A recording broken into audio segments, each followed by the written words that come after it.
Hello viewers, welcome to filmi craft. நான் உங்கள் அருண்.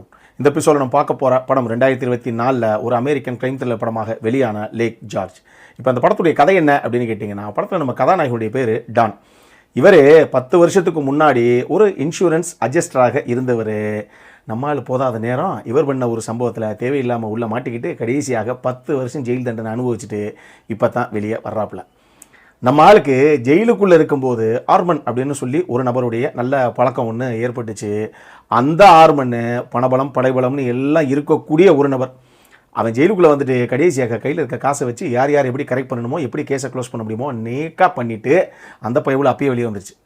இப்போ நம்ம கதாநாயகன்ட்ட வர்றதுக்கு முன்னாடி எங்கே பாரு, உன்ன மாதிரி ஒரு ஆளை தான் நான் தேடிக்கிட்டு இருந்தேன், நீ எப்போ ரிலீஸ் ஆகி வெளியே வந்தாலும் வந்த உடனே எனக்கு கால் பண்ணு, நான் உனக்கு ஹெல்ப் பண்ணுறேன், நான் உனக்கு பணம் தரேன் தேவையான அளவுக்கு அப்படின்னு அந்த ஆர்மன் பயவுல சொல்லிட்டு வெளியே வந்துட்டாப்ல.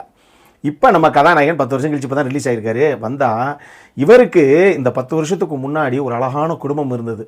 மனைவி மகள்னு சொல்லி ஒரு நல்ல குடும்பம். பட் இருந்தாலும் 10 வருஷம் நீ ஜெயிலில் கம்பியான போயிட்டேன்னா 10 வருஷம் உனக்காக காத்துட்டு இருக்கணும் இல்லையா? அது நம்ம ஊர்லேயே இப்போ எந்த அளவுக்கு சாத்தியம்னு தெரியல, அந்த ஊர்லலாம் அமெரிக்காவில். அதனால் அந்த அம்மா அடுத்த லைஃபுக்கு மூவ் ஆகி போயிட்டாங்க. பிள்ளைங்களையும் நானே பார்த்துக்கிறேன் அப்படிங்கிற அளவுக்கு அந்த அம்மா தனியாக போயிட்டாங்க. இப்போ தனக்குன்ற இருந்த ஒரே ஒரு அழகான குடும்பமும் போச்சு. அந்த குடும்பத்துக்காகத்தான் இவ்வளோ வேலைகளையும் பண்ணோம், இவ்வளோ தூரம் உழைச்சோம். அந்த குடும்பம் நம்ம கூட இப்போ கிடையாது. என்ன பண்ணுறது? சரி, அந்த ஆர்மனுக்கு கால் பண்ணுவோம், அவன் தான் நம்ம காசு தரேன்னது, லைஃப்பை ஃப்ரெஷ்ஷாக ஸ்டார்ட் பண்ணுவோம் அப்படின்னு சொல்லி அந்த ஆர்மனுக்கு கால் பண்ணால் நேராக வந்து பார்க்க சொல்கிறாப்புல. போய் பார்த்தா தான் நம்மளுக்கு தெரியுது அந்த ஆர்மன் மிகப்பெரிய கேங்ஸ்டராக இருக்கிறாப்புல. இப்போ அந்த ஆர்மனே, சரி ரைட், நான் உனக்கு பணம் தரேன்ல, தரேன், இப்போயும் தரேன், ஆனால் எனக்கு ஒரு வேலை ஒன்று நீ பண்ணணும். எனக்கு ஃபிலிஸ் அப்படின்னு சொல்லி ஒரு கேர்ள் ஃப்ரெண்ட் ஒருத்தி இருக்கா. ஒரு கட்டத்தில் அவள் எப்பயுமே மேக்ஸில் ரொம்ப ஸ்ட்ராங்கான ஒரு நபர்.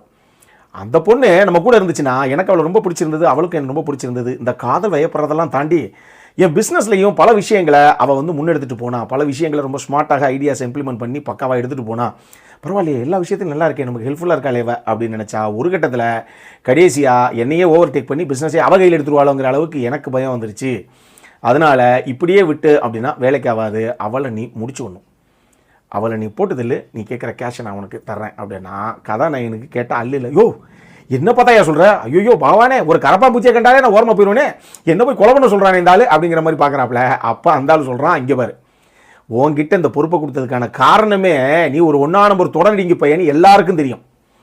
அதனால் நான் தான் அந்த கொலையை பண்ணேன் அப்படின்னு நீயே போய் நாளைக்கு போலீஸில் சொன்னாலும் ஜெயிலெலாம் 10 வருஷம் கேரக்டர் என்ன நோட் பண்ணியிருப்பாங்க இல்லையா?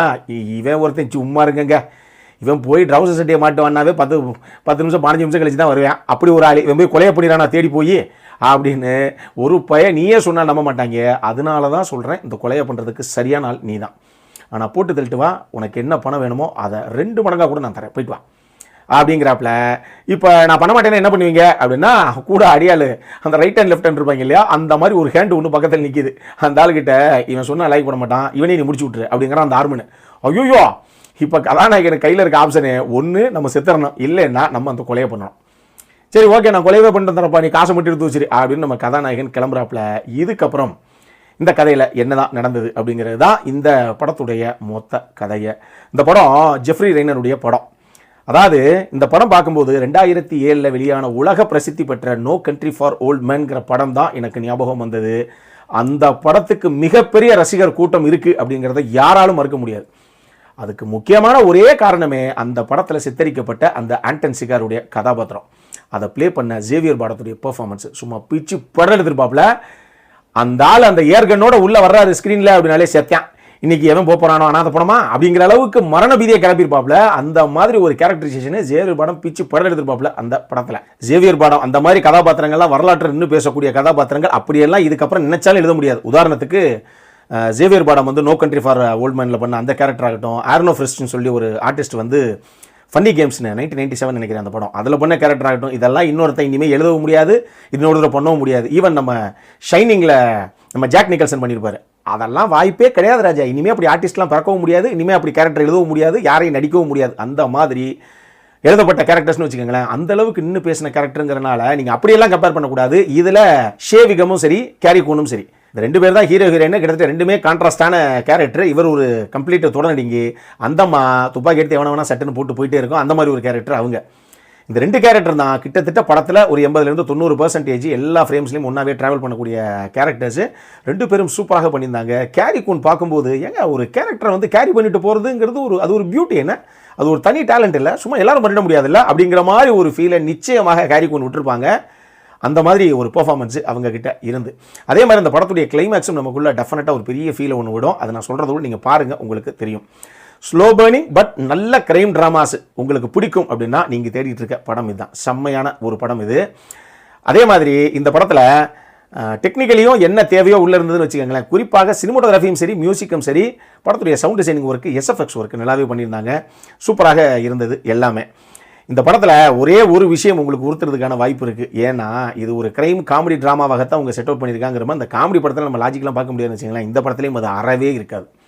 இவங்க மாட்டுக்கு எத்தனை பேர்த்த கொண்டு போட்டு போனால் கூட ஒரு பேர் எங்கேயுமே கேட்க மாட்டேன். அந்த மாதிரி ஒரு சில விஷயங்கள் இந்த படத்துக்குள்ளே இருக்குது. அந்த ஒரு விஷயத்தை தவிர டெஃபினட்டாக ஒரு நல்ல படம். கண்டிப்பாக நம்ம சைடில் இருந்து ஒரு ஹைலி ரெக்கமெண்டட் படம் அப்படின்னு சொல்லுவேன். நல்ல ஒரு படம், பார்க்கலாம். அடல்கானடை பொறுத்தளவுக்கு இந்த படத்தில் ஃபிசிக்கல் இன்டிமேசியாக ஒரு சில சீன்ஸ் உள்ளே இருக்குது. ஸோ ஃபேமிலியோடு பார்க்குறதுக்கெல்லாம் வாய்ப்பே கிடையாது, ஞாபகத்தில் வச்சுக்கோங்க. அப்புறம் என்ன பார்க்கணும் அப்படிங்கிறவங்க தாராளமாக பார்க்கலாம். நான் ஏற்கனவே சொன்ன மாதிரி ஒரு ஹைலி ரெக்கமெண்டட் படம் தான். ஸ்லோ பர்னிங் கிரைம் ட்ராமாஸ் பார்க்கக்கூடிய ரசிகர்களுக்கு நிச்சயமாக பிடிக்கக்கூடிய ஒரு படமாகவே இது இருக்கிறதுக்கான வாய்ப்புகள் நிறைய இருக்குது. அப்புறம் என்ன, இதே மாதிரி இன்னொரு வீடியோவோட அடுத்த முறை உங்களை சந்திக்கிற வரைக்கும் இட்ஸ் அருண் சைனிங் ஆஃப்.